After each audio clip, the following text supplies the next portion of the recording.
Hi, West Texas, and welcome into another edition of our VCast Chat with the Chief, featuring none other than San Angelo Police Chief Travis Griffith. Chief, thank you once again for making the time with us. Thank you so much for allowing me to be here. It's always a blast with you, Burt. Hey, I always have a good time too.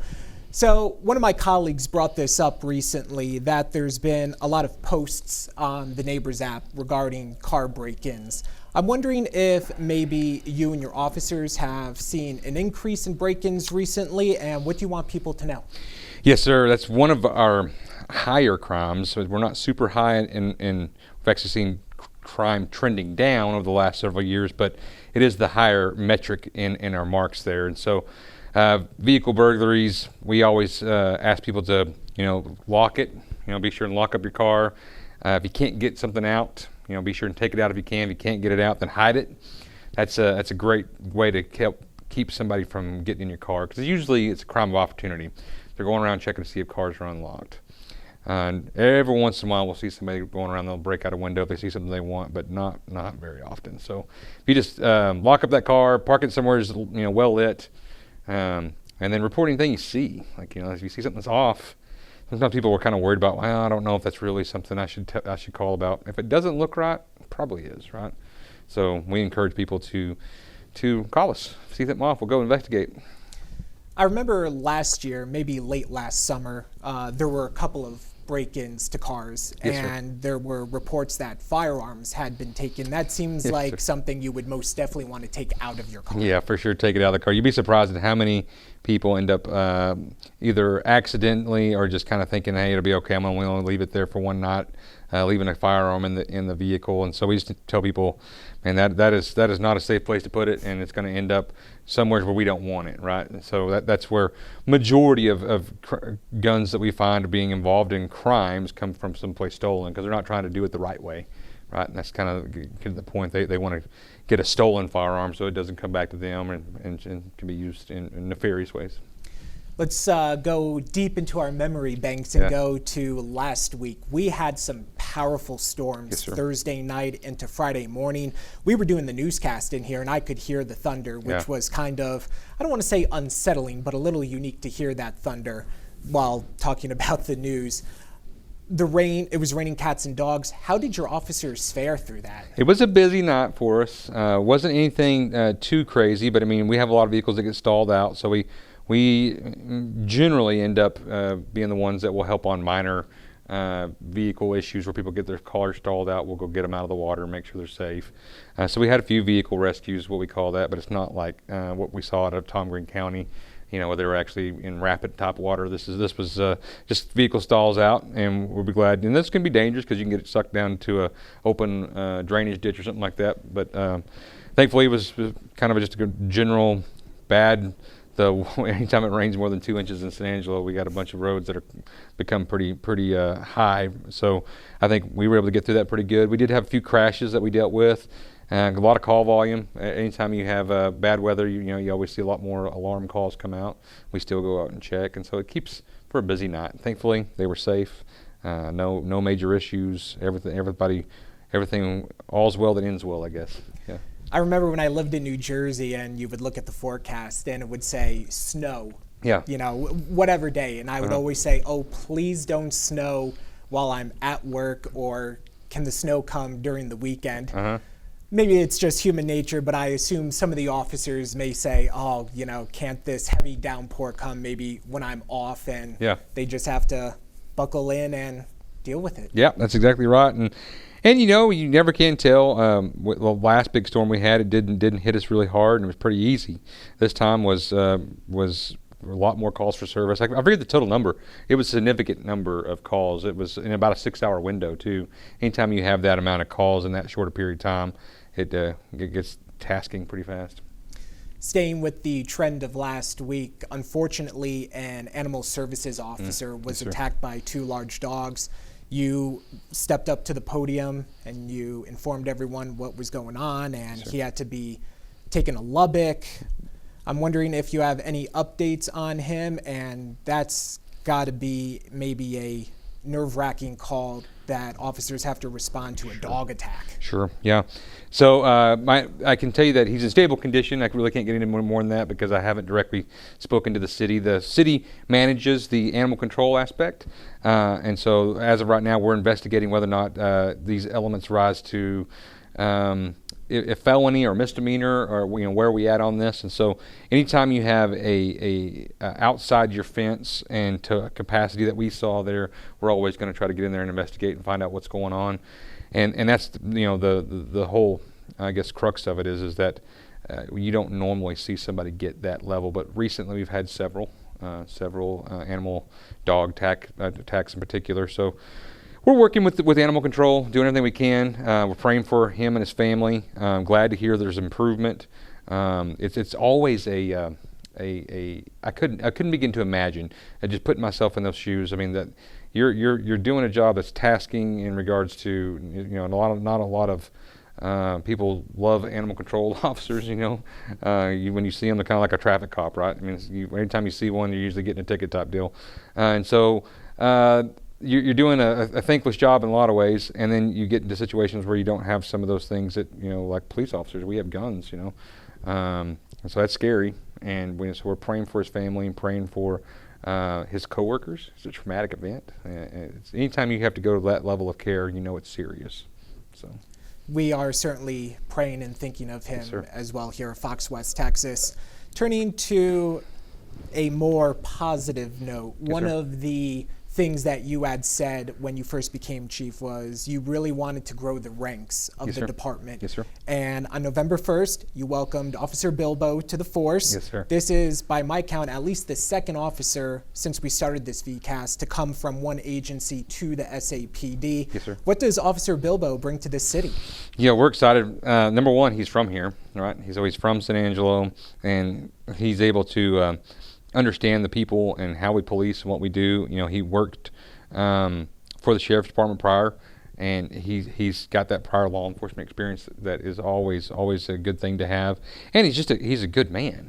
I mean, I've got to sit down and talk to him. We go to the same church. I know a lot about him in that regards. That he's a man of faith. He's a man of character, and anytime we're working through that, everything I've seen, I've been impressed with, and I'm just excited for the future of San Angelo, and I hope that he makes it his forever home. SAPD also participated in the Red, White, and U job fair at the McNeese Convention Center. How'd that go? How was turnout? Any promising candidates? Yeah. I think it was a good turnout. We had a lot of our folks there. We're always anybody out there looking for a decent job. We have several of those. One of the big ones I think that pays better than a lot more than you normally find out there is dispatch. I think right now we have 3 or 4 openings in dispatch, depending on if we got a few other ones hired. But I think the job starts off it's about 46,000, 45 and some change.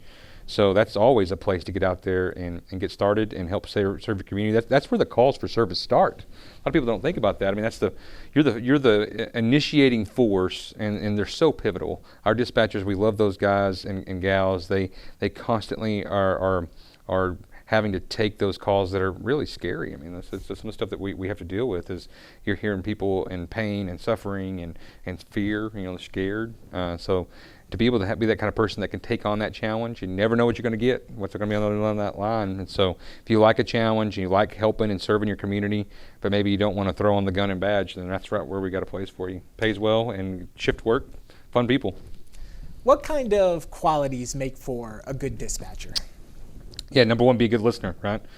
Be able to remember what you're told in a stressful situation. Be able to type.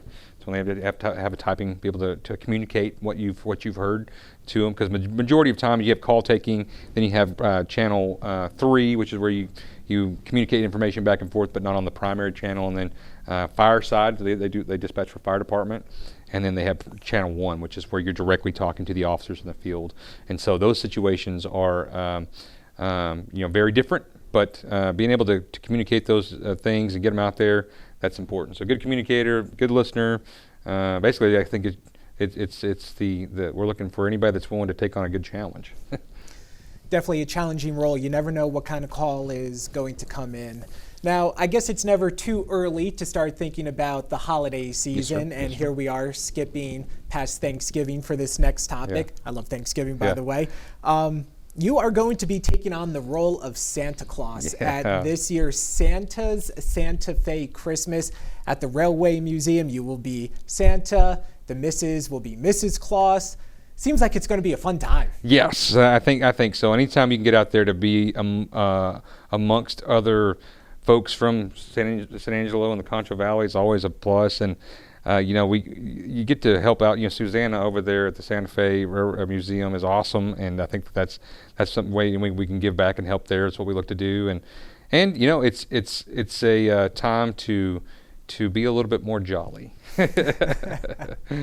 Hey, nothing wrong with being jolly. That's right. One final note, Chief. This week, Veterans Day. Yes, sir. And on Monday, we know that the city had its service, thanking the brave men and women. Yes, sir. This is a great military community here with the Air Force Base, and it's really amazing to see how this community rallies around not only veterans, but the active duty service members as well. Your thoughts on another Veterans Day and the fact that we have this day to say thank you to those brave men and women?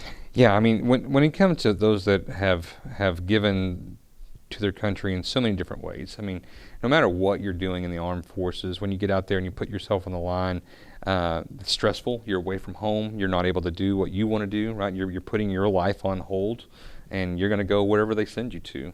I think that is a level of service that we're not used to in regards to just the day-to-day life of normal citizens. And so when you think about that, to give up when you're going to do, what you want to do, you can't do that. You're going to be off doing it wherever you might be in another country. You might be, having to do a level of shift work that you didn't necessarily sign up for. You're going to go and do what you have to. And some people have made that a lifelong commitment. And man, my hat is off to them. I think it's this true spirit of Texas for sure, to serve at that level. And we have people that serve full duty, and then we have people that do it on through the National Guard and things like that. It just highlights the heart of service, and I think that's what makes San Angelo so welcoming to Goodfellow. Is because I think that's what San Angelo is all about. You can look at a lot of different communities in Texas, but I think San Angelo really takes the cake when it comes to our people, and I think that's why we have such a strong connection to those. Is because we're all willing to serve and try to strive for something more. Well, we certainly say thank you to those brave men and women here from Fox West, Texas. Thank you for your service. Yes, sir. Any final thoughts of wisdom for the people of this city? Yeah, I mean, we're getting into the season of Thanksgiving, so I think to take a little bit of time and be thankful to what we have. And one thing that comes to mind, I think it's one of those things that we all struggle with as being humans, is forgiveness. Right? We have lots to be thankful for, but you kind of get hung up when you don't want to forgive. Right?